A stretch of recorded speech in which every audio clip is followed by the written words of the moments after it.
When the Japs bombed Pearl Harbor, they upset our thinking about a great many things, including Alaska. Most people, if they thought of Alaska at all, thought of it as a cold, rugged wasteland, of little value except for its gold, fur, and fisheries. Now, suddenly, it seemed to have considerable additional value, both to us and to the Japanese. And its strategic position was not comforting.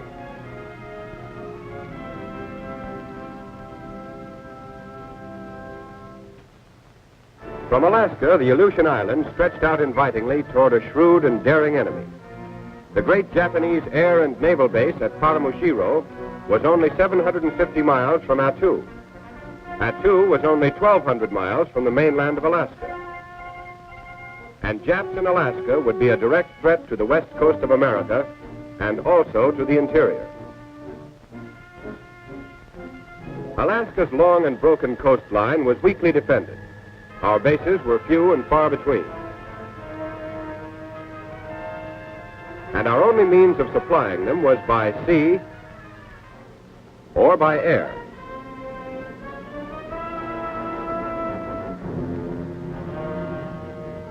There was no overland connection across the wilderness of northwestern Canada.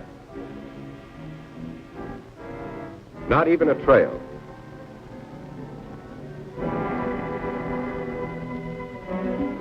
If our shipping lanes could be interrupted, Alaska might fall. The situation called for immediate action.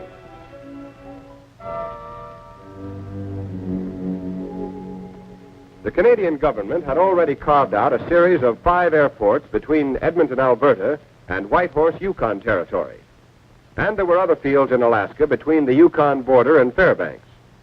With Canada's consent, the United States War Department decided to build a military highway from Rails End at Dawson Creek, British Columbia, to Fairbanks, Alaska, to link up and supply these airfields and to provide emergency access to Alaska for troops and materiel. This highway would extend roughly 1,500 miles, about the distance from Washington to Denver. The frontier town of Dawson Creek saw the arrival of the 1st Army Engineer Troops in March 1942.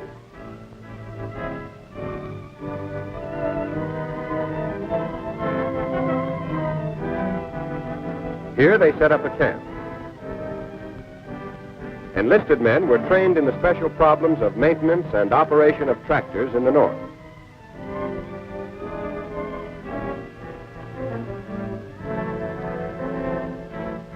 Their stiff workouts in sub-zero weather over the surrounding hills soon produced skilled cat skinners.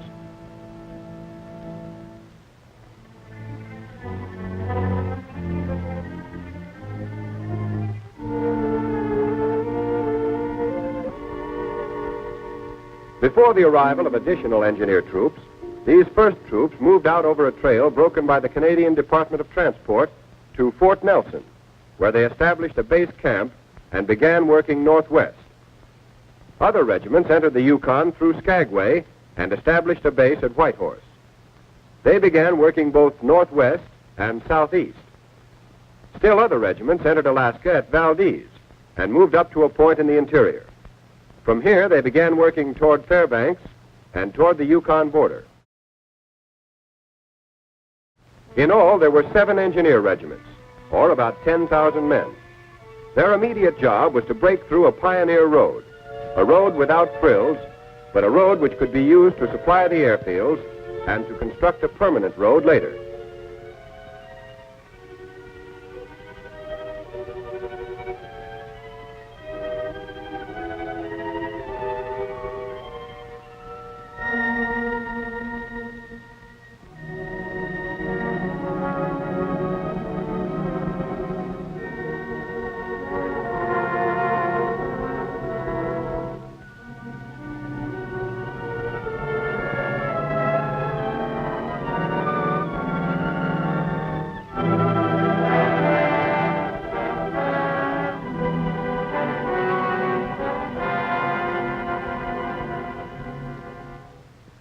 All spring and summer, the troops hacked, cut, and gouged their way through the wilderness.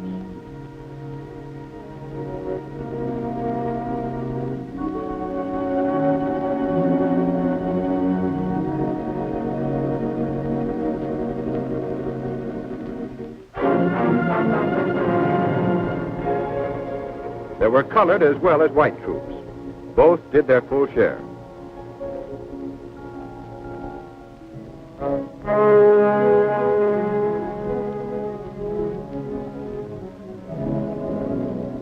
They cut around mountainsides and across valleys.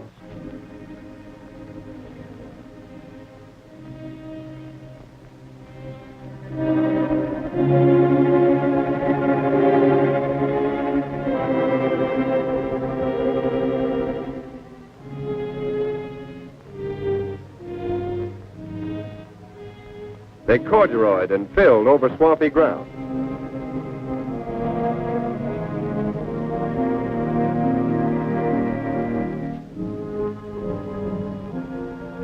They slithered in the mud of thawing ground frost.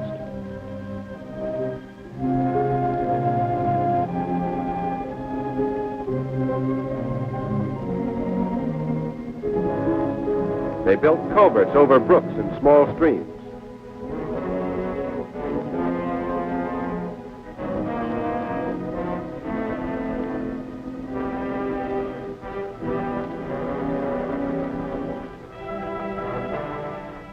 They built bridges over mountain torrents and full-fledged rivers.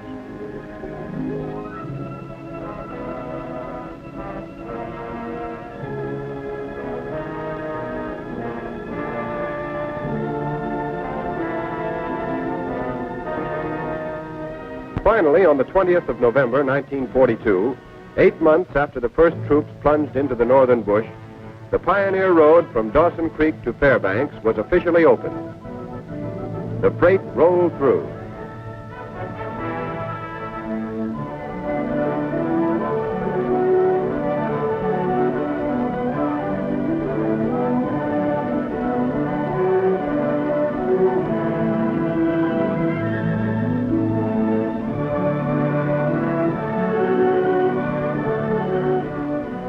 And the truck drivers were surprised to find that the road was much better than they expected. In fact, considering its length, more than 1,500 miles, the difficulties of terrain and climate, and the remarkably short time of construction, it was one of the wonders of the modern world.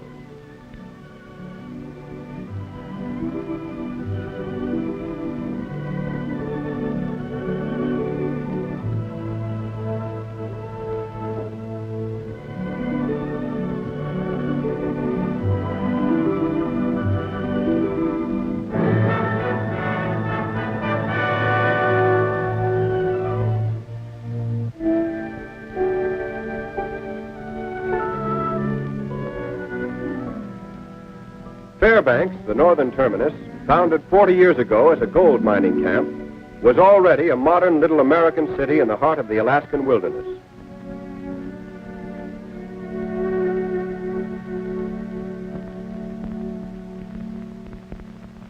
Of course, the highway was still largely a winter road, usable in some sections only when the ground was frozen. Its bridges were temporary, and many of them would be washed out by the ice and floods in the spring.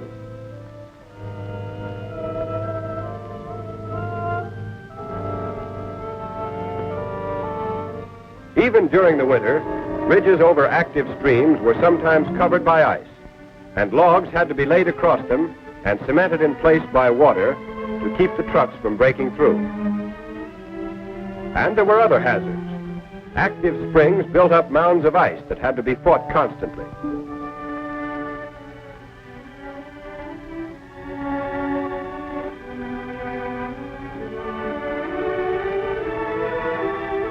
When culverts plugged up and ice mushroomed over the road, it had to be cleared, even at 40 below.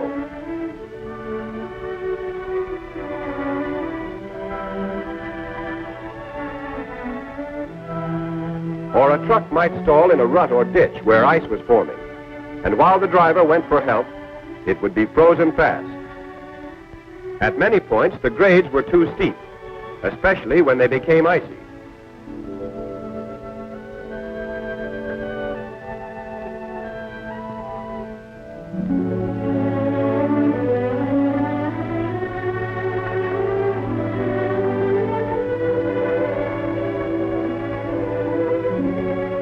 Sanding machines worked constantly, but it was impossible to keep the road safe at all times and places. Even on the best sections, if drivers relaxed for a moment, they might find themselves in a ditch.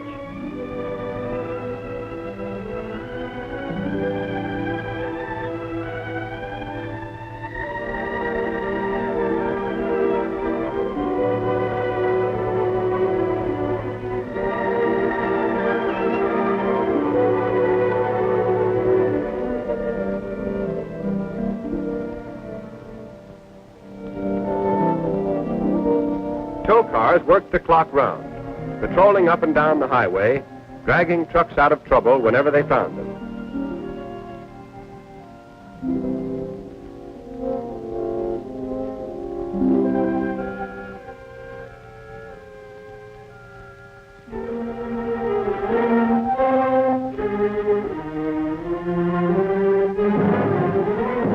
Control stations established at 100-mile intervals were manned by quartermaster troops who checked over and refueled each truck as it came through.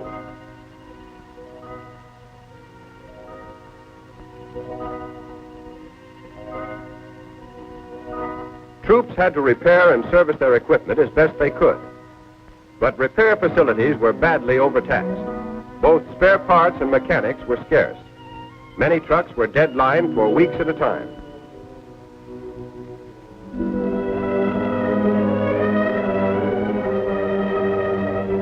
At the start, troops working on the highway had only tents for living quarters.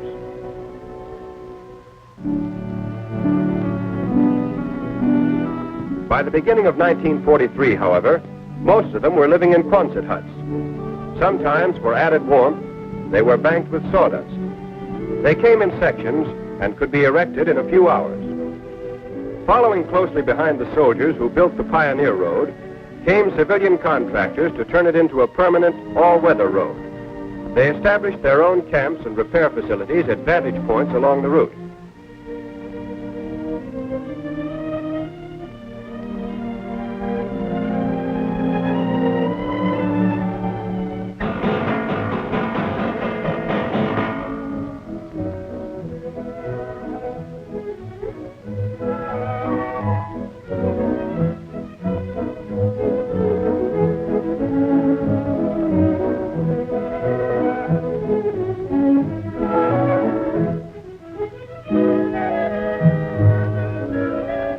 There were Public Roads Administration surveyors to relocate and improve the alignment of the road.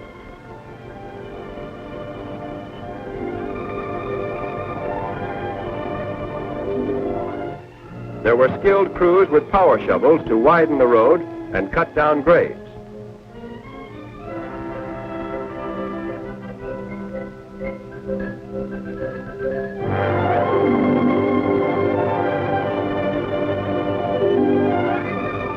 There were crews with trucks to haul gravel from the borrow pits, which were opened all up and down the highway.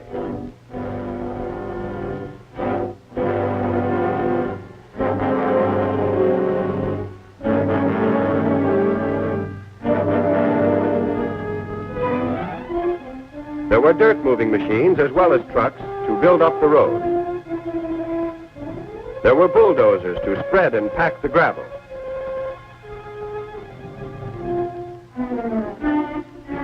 And dozers to dig drainage ditches.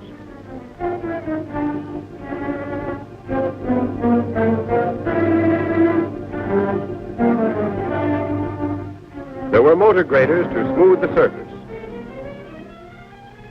There were skilled structural workers and carpenters to build permanent bridges, replacing the temporary ones of the engineers.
ice formed in lily pads on the rivers, strange new patterns in steel rose against the cold northern sky. There were telephone crews to put in a line stretching the entire length of the highway. The Signal Corps directed the work, and its men did the pioneering.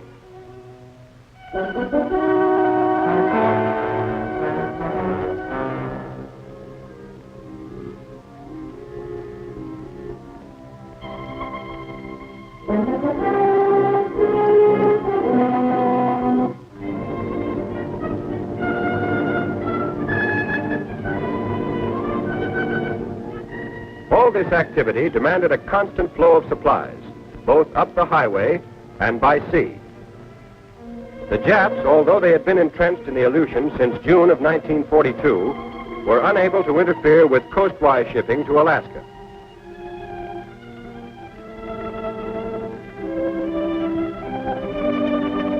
So it was possible to increase the volume of supplies moving in through Skagway.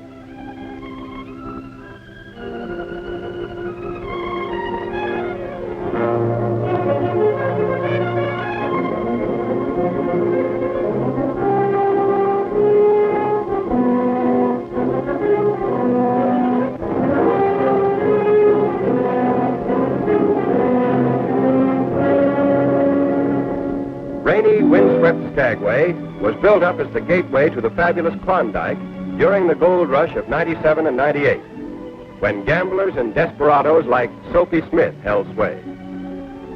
Then it became a ghost town, surviving only as a small port and railroad terminal, attracting a few hundred tourists each summer.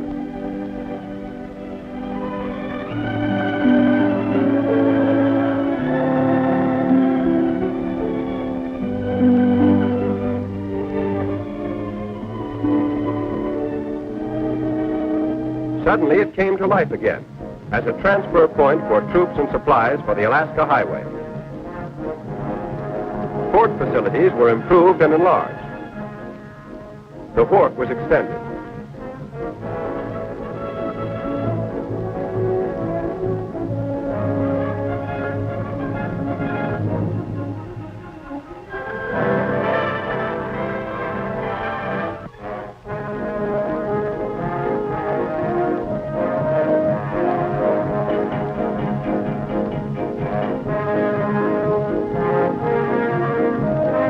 Now, freighters coming up the Inside Passage from Prince Rupert in British Columbia could be unloaded quickly and easily.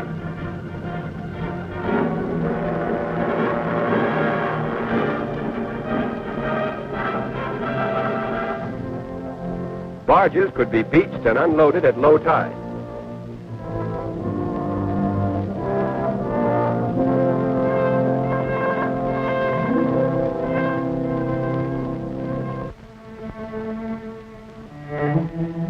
From Skagway, supplies moved across the mountains on the narrow-gauge White Pass and Yukon Railway. This winding railway is one of the steepest in the world. It follows closely the famous Trail of '98, on which many a man lost his life climbing its icy ledges on his way to the Klondike. To make sure the railway would continue to operate during the emergency, the Army leased it and installed a railroad operating battalion to run it. All winter long, in spite of cold and snow and treacherous rock slides, these trainmen in uniform kept supplies and equipment rolling steadily the 110 miles into Whitehorse.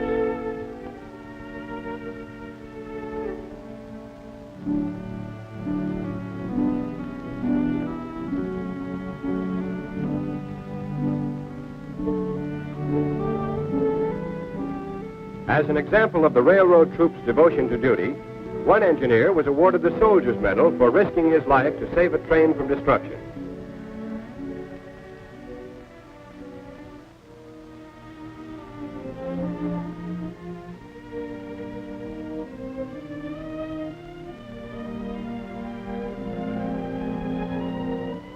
Whitehorse, at the head of navigation on the Yukon River, 40 years ago in its gold rush heyday, boasted a population of 20,000 people, which later dwindled to a few hundred.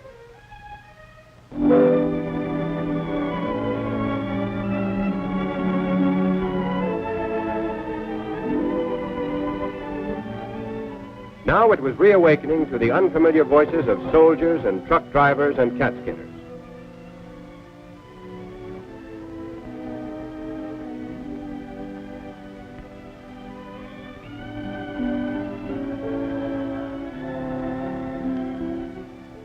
On through the spring and summer, the road building continued. By now, there were 81 contractors and about 14,000 men scattered along the highway. Crews worked in 2 shifts of sometimes 10 and sometimes 11 hours each. Specifications called for a 26-foot roadbed with 20 to 22 feet of surfacing with gravel or crushed stone.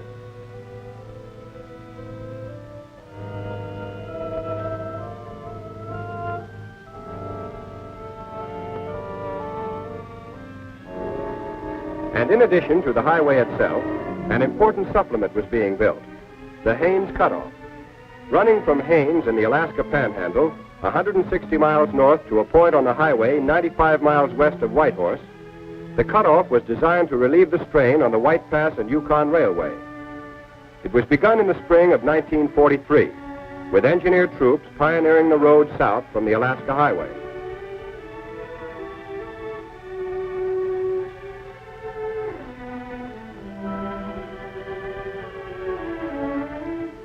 At the same time, civilian contractors started north from Chilkoot Barracks, an early military post which lay just outside the village of Haines.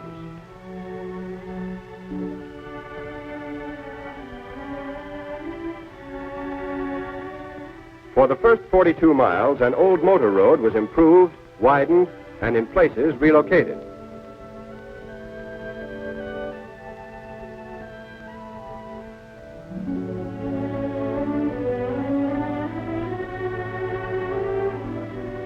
On its way to the Alaska-Yukon border, this road wound through spruce and poplar forests, over cold mountain streams, and through a sleepy Indian village.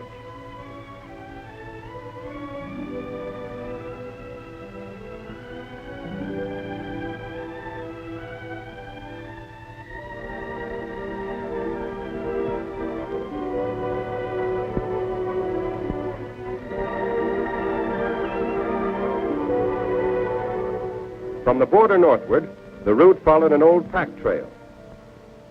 Here the contractors started from scratch, clearing timber,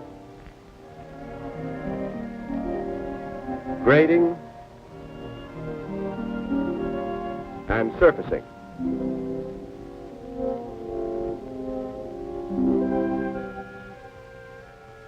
On reaching the pioneer road of the engineers, the civilian crews continued along it, improving and widening it all the way to the main highway.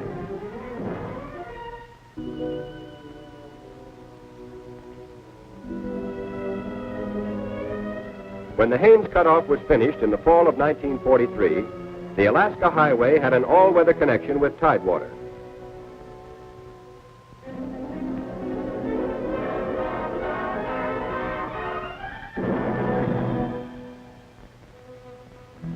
As the highway and the cutoff were nearing completion, so were the emergency flight strips being built by the Canadian Department of Transport and the United States Army Engineers.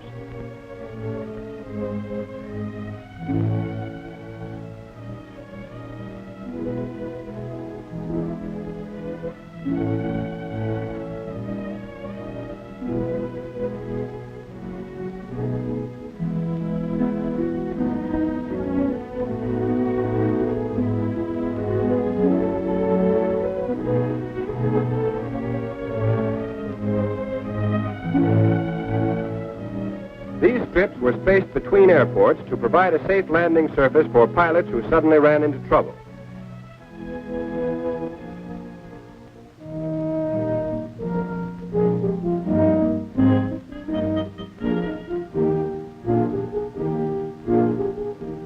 In addition, the engineers were improving the airports themselves.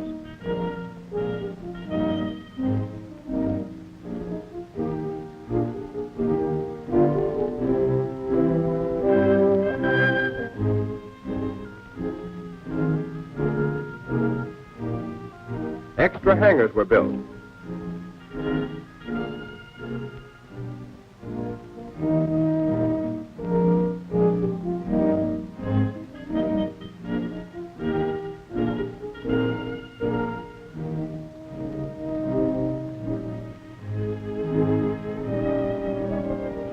runways and aprons were added.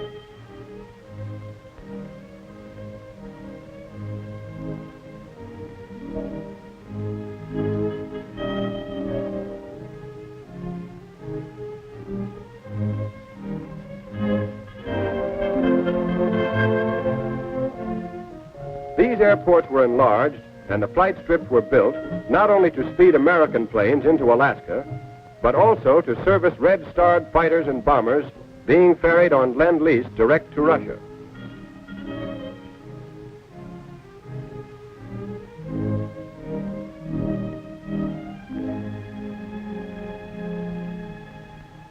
At the same time, most of the 86 major bridges on the highway were being finished.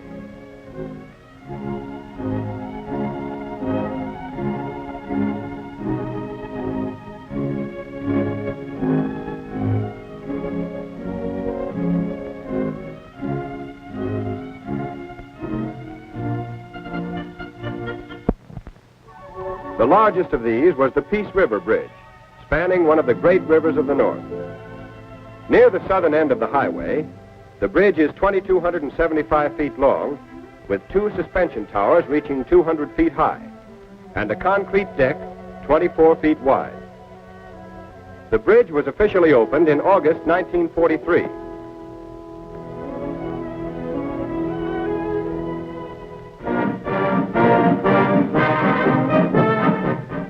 Soldiers and construction workers came from various sections of the highway. There were officers and officials representing both the United States and Canada. There were speeches.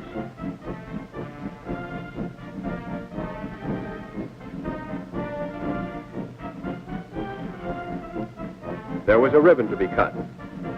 But the crowd didn't need to be told of the importance of the occasion. The towering bridge itself was ample evidence of the new day dawning in the North.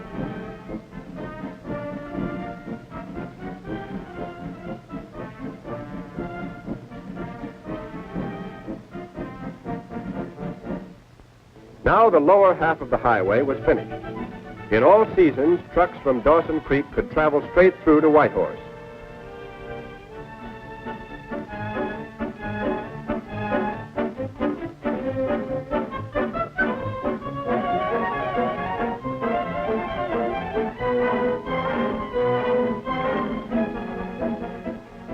At intervals of about 100 miles, there were relay stations where the trucks were checked over and refueled.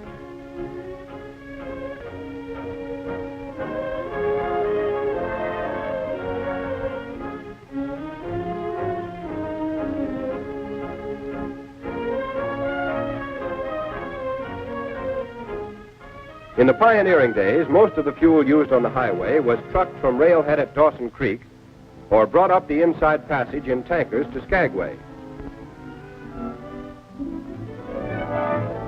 But with the completion of the Canal project, with its refinery and network of pipelines, the Alaska Highway had its own fueling system.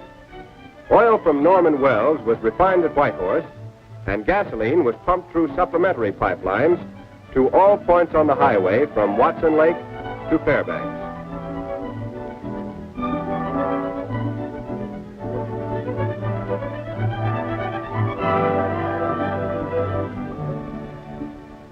By October 1943, there was only one gap left in the highway.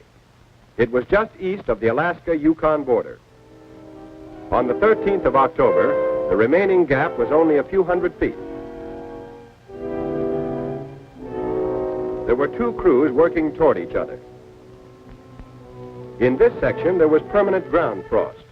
That meant the ground stayed frozen all summer long, down to a depth of 50 or 60 feet. If the surface cover of moss and vegetation were disturbed, the ground would quickly thaw and become a quagmire. So the contractors used a road-building technique peculiar to the North. Rock fill and gravel were spilled out on the ground and carefully spread over the surface. In this way, insulation was added to that already provided by nature, and the frost was permanently locked in.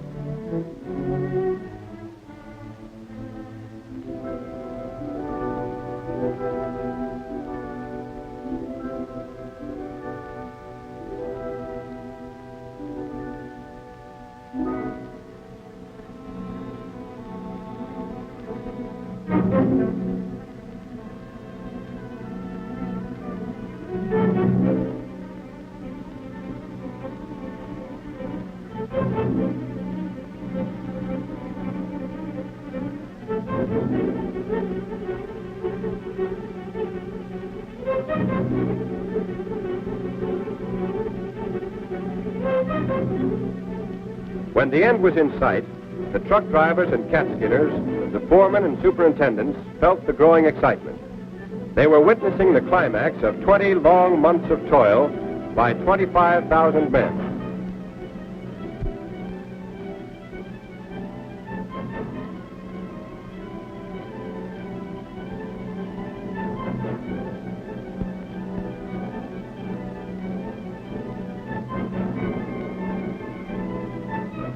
It was 6 o'clock. The sun was down. The bulldozers moved in. Their blades touched. The Alaska Highway was finished. A handshake in the gloom of an autumn evening marked the end.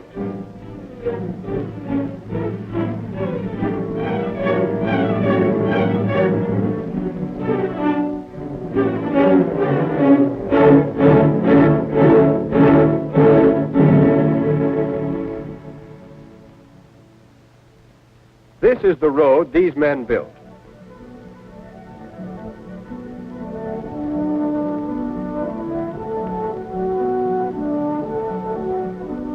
And this is a good road, as good as any graveled road in the world, better in alignment and grades than any road of comparable length on this continent.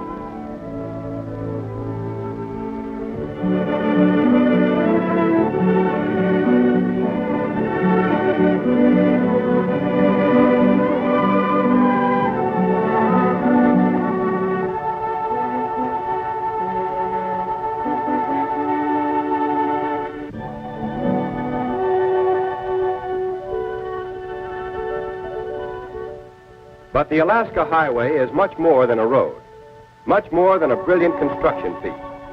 It is the backbone of our military position in the far northwest. Its smooth surface provides a safe, all-weather route for trucks and cars from the transportation network of southern Canada to the interior of Alaska.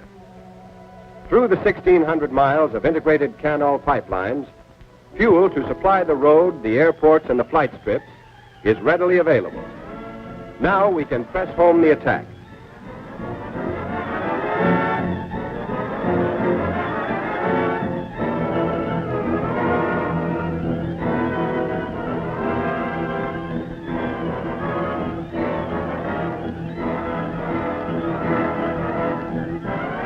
This is the road through the brooding wilderness. This is the wedge which has pried open the last great frontier of America. The key which has unlocked the treasure chest of Alaska and the Canadian Northwest.